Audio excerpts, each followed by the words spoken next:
Standard 7 Science, Chapter 2, Plants. We will study the structure and function of root, stem, leaf, flower and fruit. To remember this chapter in short, just imagine that there was a policeman who was a root and he is wearing a cap at the top of his head.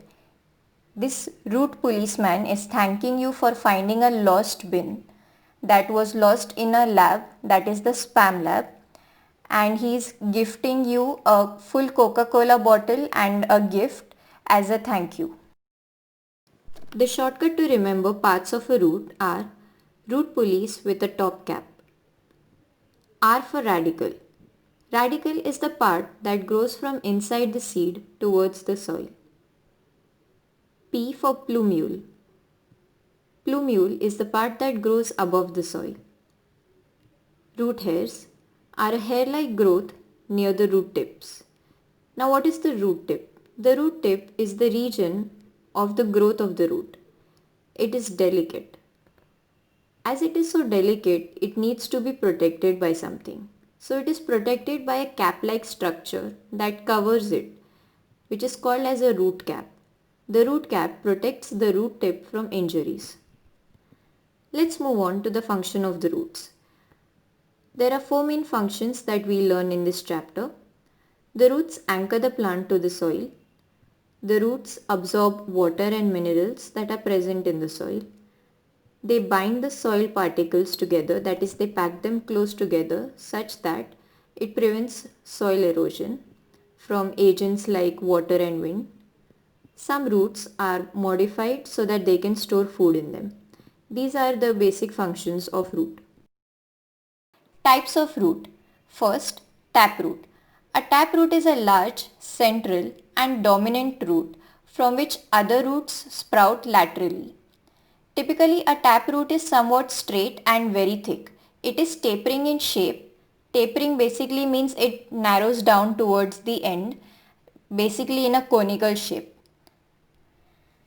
and grows directly downward. Tap roots are commonly seen in dicotyledons. Next, fibrous root. This root system is the opposite of the taproot system. It is usually formed by thin, moderately branching roots growing from the stem. A fibrous root system is universal in monocotyledonous plants and ferns. Next, adventitious roots.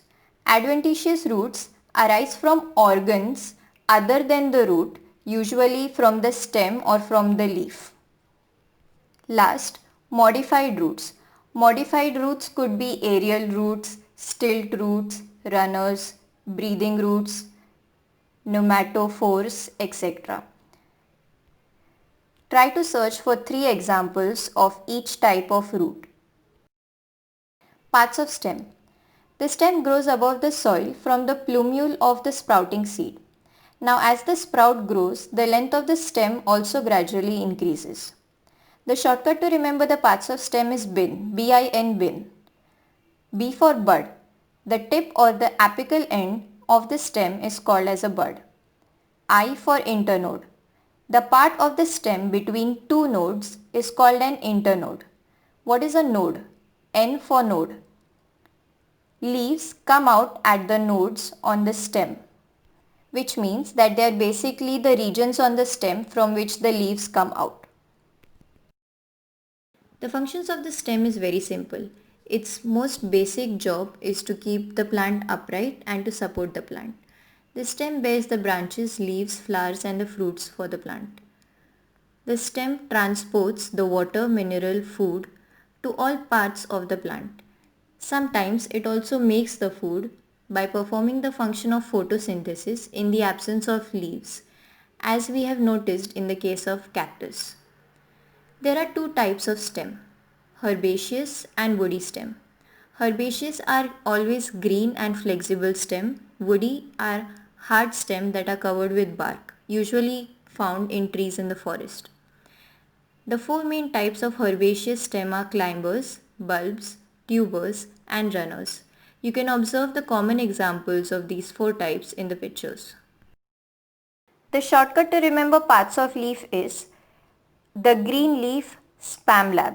Spam lab is quite important. S for stipules, the small leaf-like structures that may be present near the leaf base. P for petioles. Leaves of some plants have a stalk which joins the leaf to the stem. Leaves of some plants do not have a petiole. A for apex, leaf apex, the tip of the leaf. It may be tapering, that is narrowing towards the end, pointed or rounded. M for margin, leaf margin. The edge of the leaf blade is called as the leaf margin. The leaf margins may be entire, dented or lobed. Lab. L for lamina or leaf blade. The broad spread out part of the leaf is called as the lamina or the leaf blade. B. Leaf base. The portion of the leaf attached to the stem is called as the leaf base. You can observe the picture to clearly see the markings for the parts of the leaf. Vein patterns observed in leaves. The two types that we'll tackle here are reticular venation and parallel venation. As the name suggests, reticular venation, if we observe in a leaf that there is a presence of interconnected veins which form a web-like network or basically a netted scattered network, we can call it as reticular venation. It occurs in dicotyledons like mangoes, hibiscus, ficus, etc. Parallel venation, as the name suggests, you will observe straight lines of veins that do not touch each other, they are parallel to each other. Usually the secondary veins are parallel to each other and these secondary veins are all perpendicular to a common primary vein that goes along the midrib. Parallel venation occurs in monocotyledons like banana, bamboo, wheat, grass and maize. In short, reticulate venation basically is characterized by a single midvein and parallel venation is characterized when you can notice that there are parallel veins that are running from the leaf base, that is the bottom of the leaf, to the leaf apex. Apex is the top of the leaf. Explain the type of leaf venation that is seen in peepal leaves and how it is different from maize. The peepal leaf is divided into two equal parts by a single midvein which lies along the midline of the leaf blade. Secondary veins arise from the midvein. They are branched and form a network or a reticulum. On the other hand, if you notice the leaves of the maize, all the veins are parallel and they are running from the leaf base to the leaf apex, which is the characteristic of a parallel venation. Thus we can say that peepal leaf blade shows reticulate venation and the maize leaf blade shows parallel venation. Types of leaf. There are two types of leaf that you will remember, simple leaf and compound leaves. Simple leaf is characterized by having a single undivided leaf blade and a single midrib. Such leaves are called as simple leaves. In compound leaves, you will see that the leaf blade of the leaf is divided into small parts called as leaflets. Such leaves are called as compound leaves. In different plants, the arrangement of the leaves on the stem can be different. It can be alternate, it can be opposite, it can be rolled or spiral. According to the shape of the leaf can be rounded from the top, that is obovate, it can be palmate, lanceolate, linear, etc. Notice the diagram to learn the different types of vein patterns, shapes, arrangements, edges and the arrangement on the stem that are possible. There are three main functions of the leaf, the first being production of food by performing photosynthesis. The second is the process of transpiration, that means giving out excess of water from the stomatal openings on the leaf. The final one is modified leaves perform additional functions such as reproduction, food storage and support. The shortcut for remembering parts of a flower. Coca-Cola and gifts. Co stands for corolla. This is basically a collection of the colorful parts called as petals of a flower. Ca stands for calyx. In the bud condition, the petals are covered by leaf-like parts which are called as sepals. They are green in color. This group of sepals is called as calyx.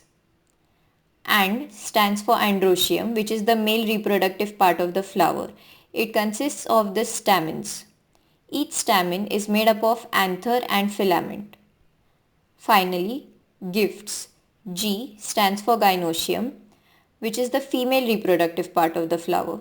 This is made up of carpels. Carpels are also called as pistil. A carpel consists of stigma, style and ovary. Observe the picture carefully to learn the parts of the flower as marked in the diagram. Functions of a flower include two main processes, pollination and fertilization. Pollination. After maturity, when the anther bursts and the pollen grains are released, they fall on the stigma. This process of dispersal of pollen grains is called as pollination. Bees are also known as pollen agents that support pollination. Fertilization. Due to pollination, ovules, that is the egg cells in the ovary, get fertilized.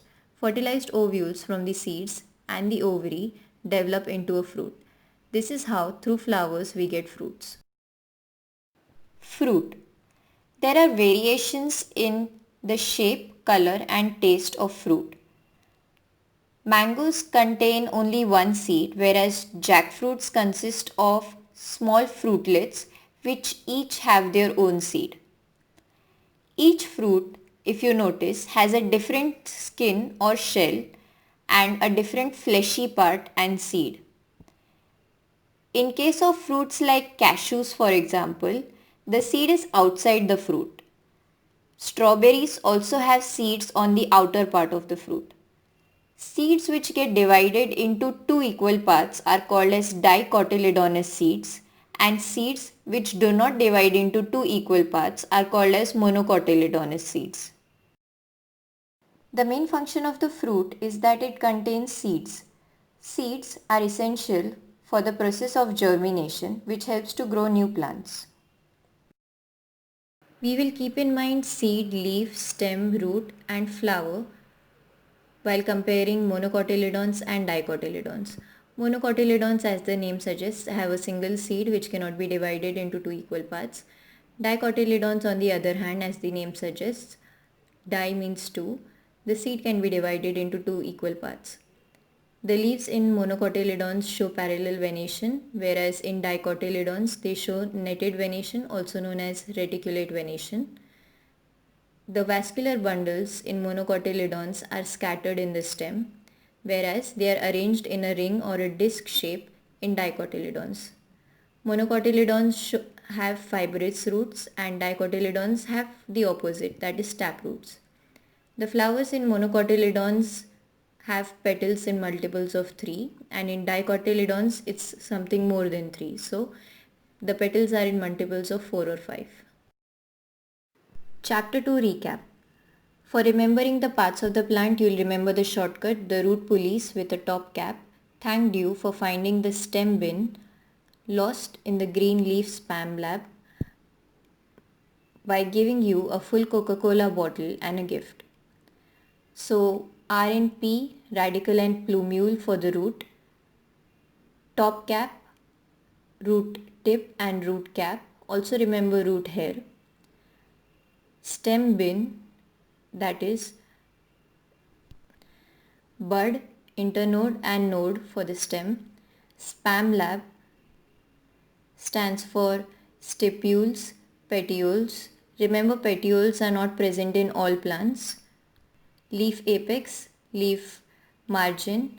LA stands for lamina or leaf blade, and B stands for leaf base, that is the bottom of the leaf. Coca-Cola stands for flower parts, that is co-corolla, ca-calyx, androecium and gynoecium. Basic functions of the plant parts are mentioned in the picture. The flowers help in reproduction, the leaves perform photosynthesis and provide food, the fruit protects the seed which is useful for germination, the stem supports the plant, and the root absorbs water and minerals from the soil. Pause the video and answer the following questions based on all you have learned about plants till date. Pause the video and answer the following questions.